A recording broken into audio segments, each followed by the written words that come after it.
కళ్యాణపూర్ railway station. రాత్రి 11 తర్వాత అక్కడ ఎలాంటి రైలు ఆగదు అంటారు. కానీ ఆ రాత్రి ఒంటరిగా అక్కడికి చేరుకున్న రవి ముందు ఒక విచిత్రమైన రైలు నిశ్శబ్దంగా ఆగింది. ఎలాంటి శబ్దం లేదు, ఎలాంటి ప్రకటన లేదు. అయినా అతను ఆ రైలులోకి ఎక్కాడు.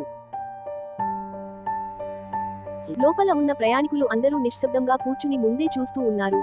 ఎవ్వరూ కదలలేదు, ఎవ్వరూ మాట్లాడలేదు. రవి వాళ్లతో మాట్లాడేందుకు ప్రయత్నించినా స్పందన లేదు. అప్పుడు అతను గమనించాడు, కిటికీలో తన ప్రతిబింబం మాత్రమే కనిపిస్తోంది, మిగతా వాళ్లు కనిపించడం లేదు.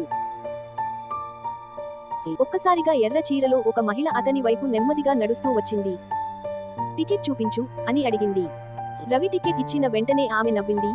ఈ రైలు పట్టణాలకు కాదు, గతానికి వెళ్తుంది అని చెప్పింది.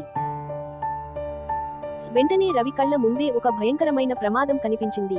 అదే రైలు 20 సంవత్సరాల క్రితం ప్రమాదానికి గురైందని అతను అర్థం చేసుకున్నాడు. ఒక్కసారిగా అందరూ అతని వైపు తిరిగి చూశారు. వాళ్ల కళ్ళలో జీవం లేదు, చీకటి మాత్రమే ఉంది. రవి బయటికి పారిపోవాలని ప్రయత్నించాడు, కానీ తలుపు తెరుచుకోలేదు.